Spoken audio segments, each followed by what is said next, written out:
Prior to the pandemic, students normally spend about 7 to 8 hours of their day, 5 days a week, at school. Students are spending more of their time awake at school than they do their own homes. And then add extracurricular activities on top of that, that's even more time they would potentially be spending at school. Then by the time they get to college, many live on campus or right around the corner. Hence why we often hear school referred to as a second home. The time, dedication, passion, emotions, and effort we put forth into our places of education make a huge difference on us and generations to come. A lot of us can say that we have been heavily influenced by at least one particular teacher in our lives. This one teacher made me feel like I was smart. This teacher made me feel like I was creative. This teacher supported my hobbies. This teacher made me feel heard. Every person is different and responds to various stimuli and styles differently, which is why it is so important to nurture the dynamics that are forged. To have that warm, welcoming environment that encourages self-expression, autonomy, and understanding is beneficial in a student's development. Students are loaded with subjects upon subjects, and even if they really like what they're learning, it can cause a lot of stress and grief from the weight on how much they have to do.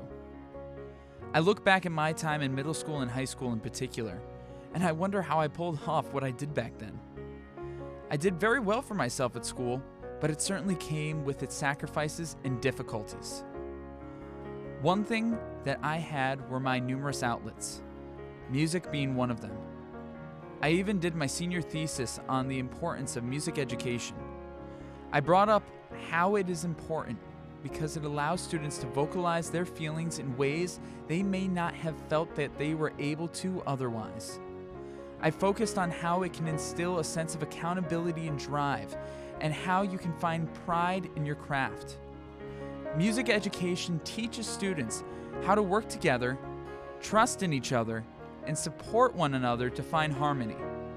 These characteristics that music education can help nurture can bleed into any other part in their life. Learning music is not for everyone, and many students who take music classes in school won't necessarily be musicians for the rest of their lives. But what will last are the developmental skills that learning an instrument and being a part of an ensemble can offer. Welcome to another episode of Walsh Wednesday, the Reflective Series. A couple weeks ago, I had a conversation with good friend Alex Hitrick. Alex is a music educator paving his way through the pandemic to offer a sense of normalcy to his students as they too navigate their own stresses of COVID-19.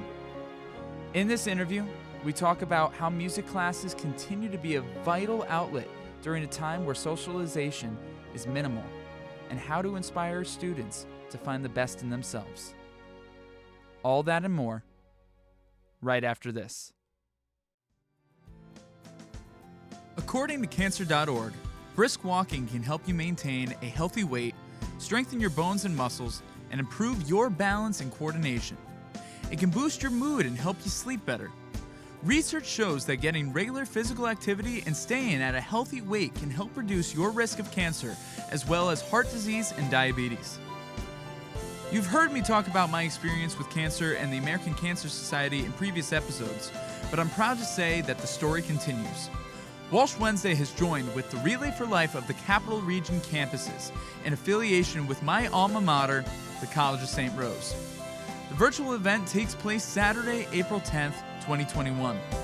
You can donate or join our team, the Walsh Wednesday Warriors, at the links provided. Otherwise, you can also create your own team. If you do so, make sure to affiliate yourself with your college under the business selection.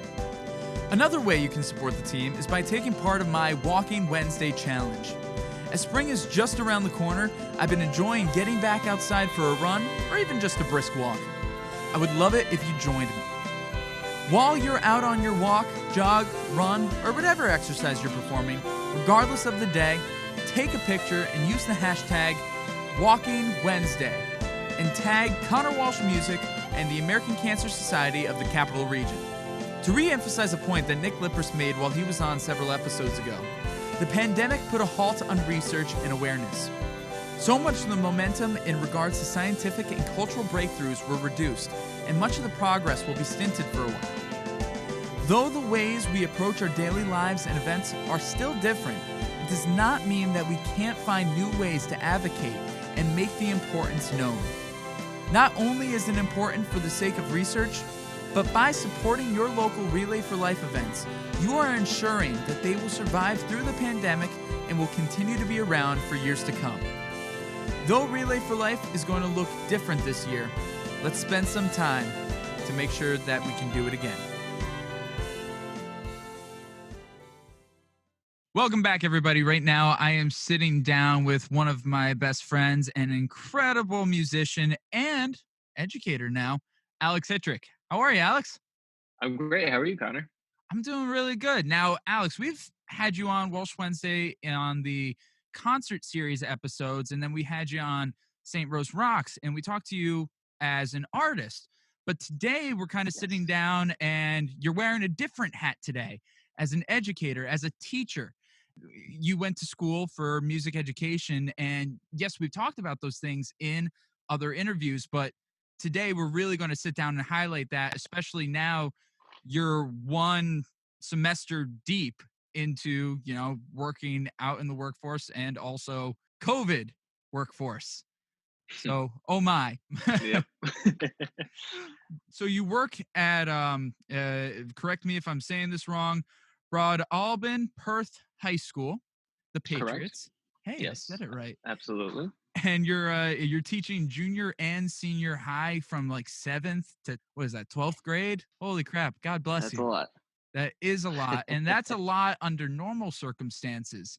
But here you are trying to deal with it in a COVID-ridden world. So that's very interesting. Before we get into what's going on in the past, let's flash back a little bit. For those who have never heard you on a Walsh Wednesday before and given a little bit of your shtick, tell us, where does that love for music come from, and a little bit of that early music education of yours? Of course. So growing up, I was always into music. I started taking piano lessons when I was about 5 years old, just watching my dad play because he plays, and just about almost everybody in my family has some kind of musical talent of sorts. So I was watching him when I was growing up, and then I wanted to play. And then that turned into playing ever since. I've had my own bands. I'm in a band currently, Funk Evolution. I have a few albums out and whatnot, but music has always been, a huge, important part of my life. I figured, why not make a life out of music? So I pursued a career in music education. I originally went for music industry at the College of St. Rose. And on day one, I said, no, not for me. And I switched right to music education, and I absolutely fell in love with it. Absolutely no regrets. It's the greatest thing I've ever decided on. And I absolutely love teaching. I'm glad that you have that, and you definitely are a, remarkable talent when it comes to working with others and collaborating. So I can only imagine how it translates into the classroom and working with those individuals and working with students and inspiring them in a number of different ways. One thing that's really neat and interesting about where you're working, this is where you attended, correct? Correct. So how Yes. does So that feel to I go back?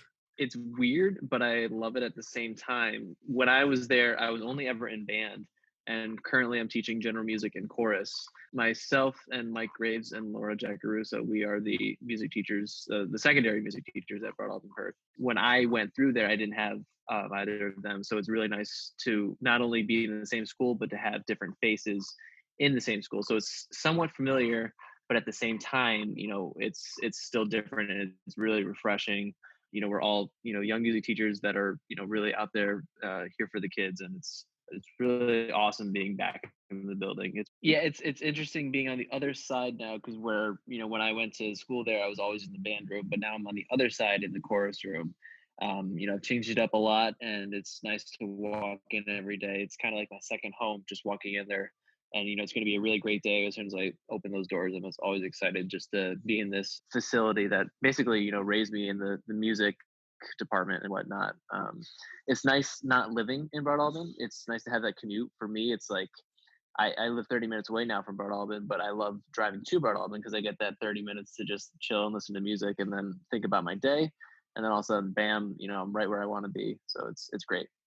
No, that's very good. It's nice to have, it's not a disconnect per se, but to have that kind of distance and to have that Yeah. time for yourself. It's finding a little bit of your own mindfulness and trying to get yourself ready for the day, and also to try to get yourself out of the day as well. You know, Yeah, it's nice, and I get to try and listen to some new music I haven't heard before, or run through an entire album. It's nice to get this music starts my day, it's the middle of my day, and it ends my day, so it's great. no, that's very good. Now, how did it come to be that you were able to get this position at your old high school? Because like positions like that don't happen very often. So basically, since freshman year of college, I was kind of joking around with the principal at the time, saying that he wanted me back as soon as I graduated, and I kind of always thought in the back of my head like, yes, this is exactly what I want to do, and I never knew if it was going to actually come to fruition. And then, sure enough, when it came time to graduate and apply, the position was open, and I went for it, and now I'm here, and it's the best school that I could be working in right now. No, very serendipitous. No, that's fantastic that you were able to work your way in like that, and to be able to, it brings things full circle, and it's really sweet and wholesome to see that happen. Now, however, this was definitely not the first year that you could have ever anticipated. Am I right? Very tricky. Yes, that is absolutely correct. It was in the summer, it was kind of like, all right, what's going to happen here with COVID getting into school? And as the summer progressed, I kind of got a better idea. Like, all right, this is going to be the whole year. So how am I going to teach in a virtual world, and how am I going to shift all of my plans and whatnot? So I think so far, knock on wood, we've accommodated super well as a music department, and we've put on some really really incredible things with the students. Now, one thing that is key with music, regardless of whatever genre you're into, improv can be very key. And I think improvisation in just trying to make this all work is a big Yeah. thing, and just trying to adapt to that. So tell us, how much of what you are working with is in person and how much is virtual, and how do you bridge those gaps? So in the beginning of the year, we started out as hybrid, and we still are in a hybrid model, meaning that the students that choose to be in person are hybrid. So they come in every other day. And then the days that they're not in school, they are doing online work slash learning. And then there are fully remote students that are fully at home all the time, learning from home, and that's by videos and additional videos that teachers make to upload to their Google Classrooms, and then the students learn by that. We may or may not be shifting to live streaming, which I've been somewhat doing all along, where you can live stream your class while you're teaching. So that way it seems like they're there in person. But currently we're still on the hybrid model, until there's an outbreak. And if there's an outbreak, then we all go remote. And then we, either teach from the building and the students are all home, or we are working from home depending on the severity of the outbreak. That's interesting. I would have figured that more live streaming would have been going on. I Yeah, it's a whole privacy issue and ed law and stuff that we got to get around, and it's a whole big thing. But live streaming would make everyone's lives, I think, a lot easier than doing two separate lessons. You're doing one while people are there, and then another making videos to upload to your Google Classroom. Is that the norm across the board? Is that what you're seeing in other It's classrooms and other it's peers? different. It's in other school districts they're doing it one way. Some schools can't even use Google. They're doing this and that. They have these different websites that they're using. So it's interesting to see that not every single school district is on the same page. And even like within the school itself, like people are doing different things, and it's strange to see, but it's basically just everybody on their feet thinking, how can I accomplish what I want to do in the situation that I've been given. Do you feel that this lack of uniformity is hindering any kind of, education and consistency, or is each teacher finding their own way actually better in the long run? I think it's hit or miss. It's I mean, I've only been teaching for a few months, but I've been able to pick up that some teachers are able to adapt quickly to this situation. And there are those, unfortunately, who do not.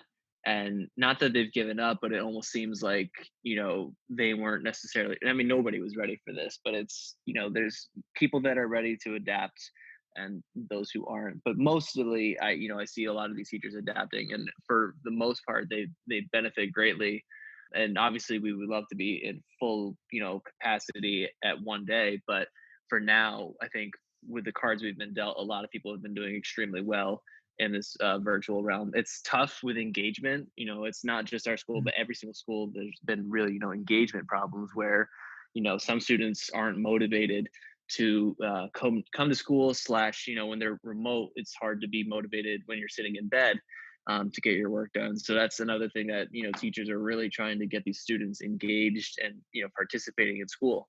For chorus, for example, I have a decently high engagement rate, and it's nice to see that the students show up, and that they're having fun with it, because this is the year where obviously learning some music along the way. We do some solfege and sight reading every day.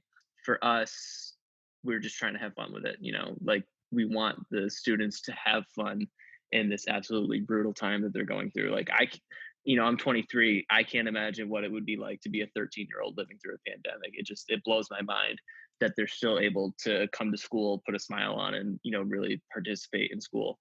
I think there's something about one, the age, two, the innocence, and three, just like, this is a time of understanding, and this is a time of, learning from them, not just from the sake of an education standpoint, but still learning and trying to adapt to the world. And the world's flipped upside down. So it's odd in that sense, but I feel that kids and teens do have that adaptability to a degree. Absolutely. Yeah, And they absolutely do.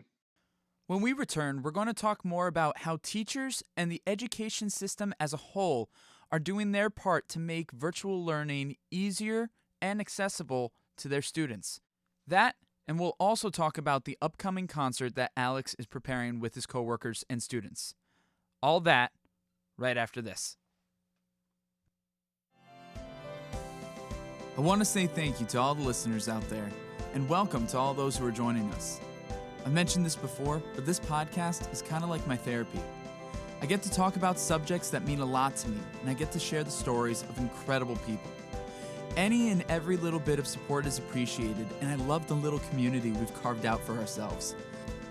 The toll that the COVID-19 pandemic has taken has been large, and as we reach a year of dealing with it, there's still a lot that needs to be worked out. Many of us are yearning to go back to some sense of normalcy that we had prior to COVID, and we hope to move on, but building ourselves up stronger than before. Scotty C and I are releasing our song, Do It Again, on March 26th. This is more than just a regular song.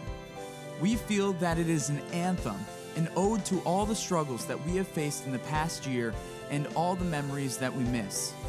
As we come together in solidarity, as we combat this pandemic, let's also come together in song. You can pre-order Do It Again by checking out the links in the description. The song, along with a music video shot and edited by Rachel D'Amico, will be out March 26th. In the meantime, don't forget to keep streaming your favorite songs off my album, Away From Home, check out Scotty C's various works, and keep spending some time with us here on Walsh Wednesday. So, after a year like 2020, I have no idea what 2021 has in store, but I look forward to tackling it all with you.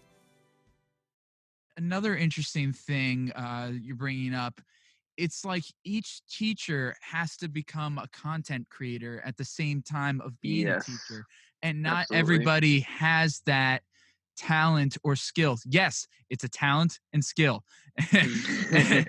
Anybody who says otherwise, leave this channel. it, Um, it absolutely is. You're right. but and it's It's it's a whole other thing besides teaching. When you can marry the two together, amazing, but it does not always go hand in hand. Yep. I can only imagine how that must be for people, veteran teachers, new teachers, regardless of experience, these are just skills that were never necessarily taught along with the curriculum. Yep, So it's my yeah, heart goes out. just thank you, sir. I know in your case, you've had a lot of experience with content creation, and I know that probably has benefited you a lot. And Oh one yeah. case that has benefited you was the holiday concert. Am I wrong? No, you're not wrong. Absolutely. It was a huge joy to do our virtual concert. I'm in this music educators Facebook group, and I was 2 seconds away from leaving because it was all these teachers complaining about, oh my gosh, administration wants us to do this virtual concert. It's impossible, this and that. And I'm just thinking to myself, you gotta find a way to do it. This is the only thing that you can do because at this rate, all concerts are canceled, throughout the entire year. And without concerts, what's a music department in a school? And you got to find a way to overcome that. And it was sad to see so many teachers just giving up, like, this is what we're going to do instead, just to kind of stay afloat. And I'm thinking to myself, why stay afloat when you can keep propelling that boat forward? So we created a virtual concert, and fortunately, I've been editing videos a good chunk of my life and producing music, so I had that background already going into this. So week one, as soon as I sat down with my coworkers, I said, we have to do a virtual concert. This is what we have to do. So we started looking at some music. I was looking at some Mariah Carey music. Mike was looking at some Paul McCartney music. And then we got into the issue of copyright, where it was going to be $250 to post this song online, but you have to take it down after a week. And I'm thinking to myself, Oh, that is not worth it for that license in particular. It would have been super expensive. So we said, you know what, let's do something public domain. So Mike and I rearranged the 12 Days of COVID. So we included a few public domain songs, including the 12 Days of Christmas, and we changed it to the 12 Days of COVID with new words that fit the 2020 school year. And so it was really fun. We It was tough because we only see, for me, I see my course students once every 4 days. The way that it's broken up is my students are all in cohorts. So I see my ninth grade cohort, it's I think about 11 or 12 students. So I see them all at once, and that's it. So we were fortunate enough to have, a small enough group to space out evenly with masks, and we had enough microphones to record everybody at once. That was the beauty of the cohorts and seeing them once every 4 days. But that downside is when you see them once every 4 days, you do not get a lot of time in, especially when you only see them for 40 minutes. Some of that's dedicated to socialization. They're not getting socialization anymore with everything that's going on. So some of that's there. You got, you have your warm ups, you have your sight reading, you have your solfege, and then we finally get into the singing. By the time we do that, it's time to go. So it's, working around that. We probably put this entire thing together within a matter of 5 or 6 weeks at most. A few weeks. We arranged it in 1 week. We practiced it for about 3 or 4, and we took about 2 to record, and then it took obviously hours on hours to edit the whole thing together. And rather than doing just like a slideshow or pictures, we went above one more step and we recorded the students singing and playing their instruments. We combined the band and chorus to do one huge virtual concert. It was about 8 minutes long, but it took hours and hours and hours to put into just a few minutes. But I think that the output of that is, the community absolutely loved it. It has, combined with Facebook, Instagram, and YouTube, it has over 20,000 views, which is hey. absolutely insane for a concert. I was telling my students, you have to think about in a normal year when you're doing a concert in the auditorium, how many people are in that auditorium. Especially at a small school like Broad Almond, there might be 100. If the numbers are decent or something like that, if people are coming out. Not everybody comes out to concerts, but the beauty of the virtual concerts is you're at home. So there's a few hundred people watching on the premiere itself. And then on top of that, it just, it gained so many views after all the shares and stuff. So, imagine 20,000 people now sitting in the audience. It shows, the amount of work that the students put in, and the faculty, that we all got together at this time to make something happy in a time that it seemed like nothing is happening right now. We have to make something happen, and I was super fortunate that we had this opportunity. I'm in a very good spot right now where we had enough money in our budget, and our administration was amazing, and they were so supportive of our music department that we have a Mac and we have an interface and we have all these microphones, and it was a perfect setup. So it was just putting it all together, and we, achieved our final product and more. And now we get to work on our next virtual concert, which is going to be awesome. And Do- because we have copyright now, we have the oh, licenses.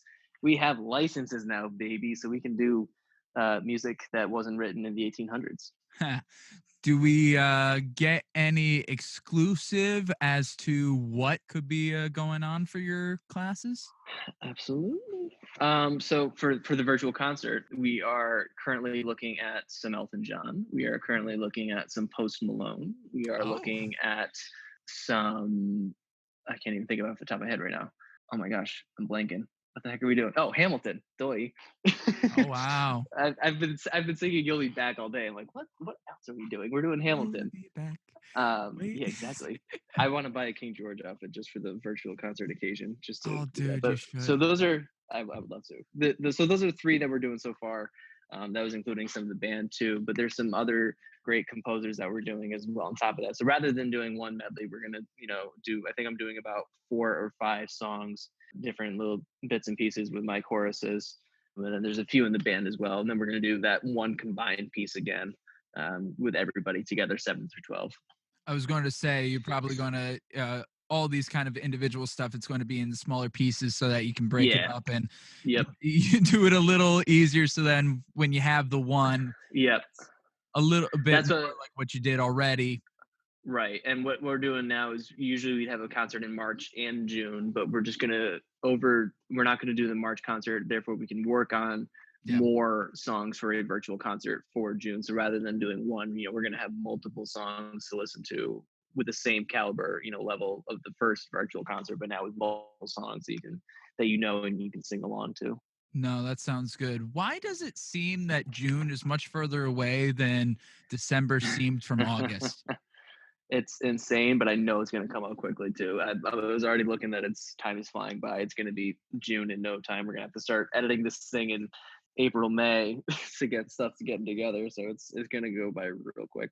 It's true. I think this whole thing is a testament of the versatility of teachers in the education system. And then, of course, yourself on an individual basis, what you're able to accomplish, but how people don't give educators enough credit. Is even with social media age and people able to talk out more and explain things more and all that, I still think it gets overlooked how much time, effort, blood, sweat, and tears that educators put in. And it's a real big kudos to you to what you guys were able to put together in your curriculum with your kids and with the resources that you had. Thank you, man. I appreciate it. We love to hear that. No, you're very welcome. And it's something that can't be said enough, you know? It's a struggle, but we absolutely love this year more than ever. It's tough, but we're getting through it, and I think it's a testament to show of exactly what you said. Everything that these teachers and students are putting in just to make it feel normal and to just have the best time that we can.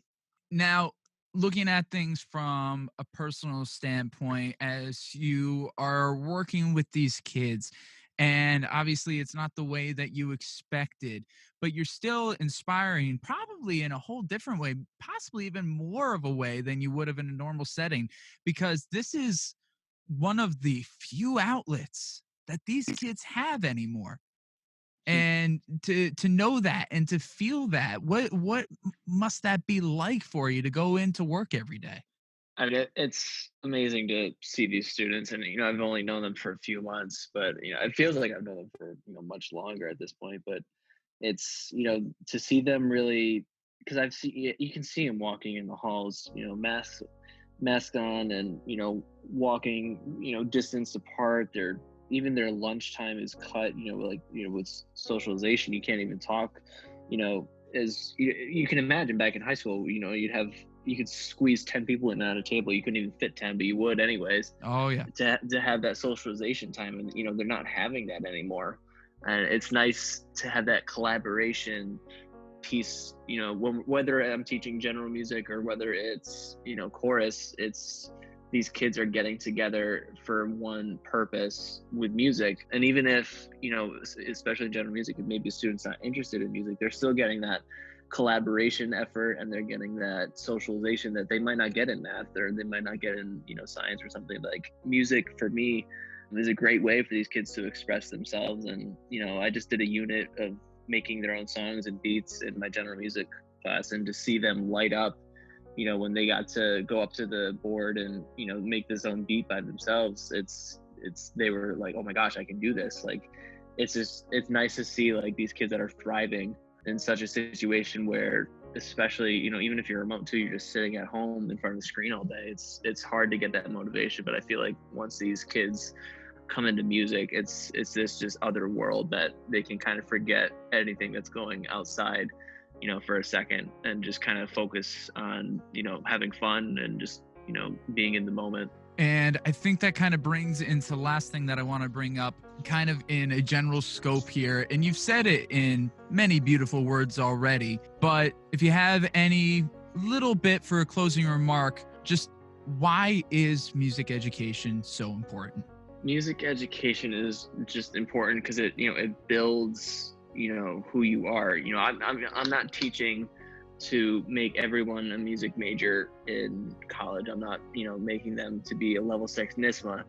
I'm building them to be, better human beings, that, music is always a part of us. And, in music education, these kids are just getting a different experience that they can take away with the rest of their lives. That, hey, at this point, I was reading music, I was singing, I was having fun with this. It's a great way, as I said before, to just express yourself that you wouldn't normally get otherwise. And I think especially in music education, that's something that you're, missing out on if you don't have that, in your life, that, these teachers that are just making you a better human being overall, just to take with you, as I said, the rest of your life. It's something that's so memorable, and it's just something that's so a part of you. Totally get that and totally understand. As somebody who's going to be a student of music for the rest of his life, I get that all entirely. Alex, beautifully said, and it's always a pleasure having you on. So thank you so much for coming on to another episode of Walsh Wednesday, first for the podcast series. Absolutely great to have you here, and I wish you all the best with the rest of the school year. Oh, thank you, sir. It means a lot. Thank you, for having me on this. It's really great. I'm going to plug it to my students now. Heck yeah. Sounds great. Thank you again, everybody, for tuning in. And as always, glad we get to spend some time. I just want to spend some time. Technically, you're in every episode. I was thinking about that, like with the piano, the instrumental. You may remember earlier in this interview, Alex mentioned he would love to get a King George outfit for the Hamilton part of the concert they were prepping for. Well, he did manage to put one together, and he released a rendition of You'll Be Back from Hamilton to promote the upcoming concert. You can go to the links in the description to watch that video and follow his school's social media pages in order to be notified about the concert. Again, thank you for tuning in. As always, I'm Connor Walsh, and I'm glad we get to spend some time.